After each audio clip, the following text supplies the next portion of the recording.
Even if you don't like your boss, be careful about what you say to him or her. Career expert Roy Cohen has identified a whole bunch of basically dumb things people do and say to their bosses. What are some of the top 3 egregious examples you have?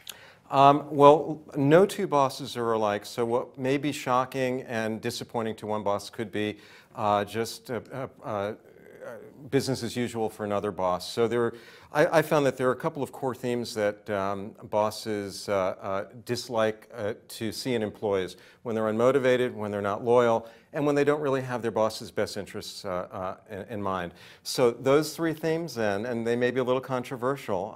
I'm bored. No boss ever wants to know that their employees are unmotivated. They're not thinking creatively about what they can do to advance both themselves and the organization and their bosses. I quit. No boss wants to feel abandoned, especially if it's at a critical time, if you're going to a competitor, and if you give less than 2 weeks' notice. 2 weeks is really the minimum.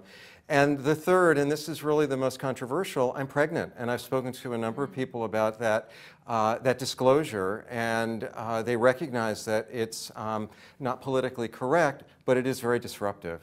Well, aren't you supposed to have some level of honesty, though, in the workplace? Yes and no. Honesty is a double-edged sword. Bosses expect complete transparency, but they're not necessarily comfortable with information that might put them at a disadvantage. And so they want to know enough, but not too much. Although in the terms of saying I'm pregnant, I mean, legally, you are able to say that, and your boss legally must follow a procedure.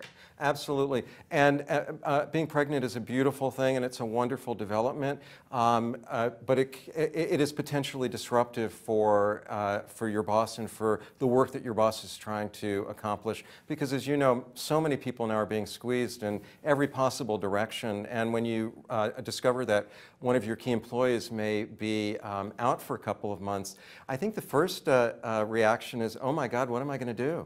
So is part of the issue the way you say it? For instance, I don't feel challenged, instead of saying I'm bored, and I have ideas on what I'd like to do here that might help the company. Isn't it how you say it, not so much about what's being said? Context is essential. So how you position any information that you communicate to your boss makes all the difference in the world. So if you explain to your boss, look, I wanted you to know and to be one of the first that I am expecting. I've also thought about projects that and deliverables and timetables and who can cover for me. And I want you to rest assured that this is an exciting time for me, and I'm also concerned about coverage. What about if you make a huge workplace faux pas with your boss? Can you apologize and survive and move on? That's an interesting question. Yes, actually, apology goes a long way in demonstrating to your bosses that there's some remorse. If the apology is, or if the event that you're apologizing for is the exception and not the norm, then an apology is well received. If you always have those faux pas, then an apology really is meaningless.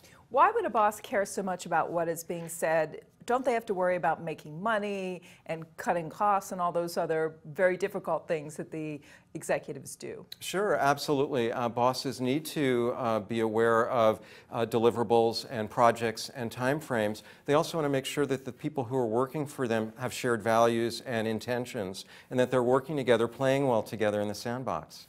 Roy Cohen, fascinating talking to you. Thanks so much. You're very welcome. I'm Rhonda Schaffler for The Street.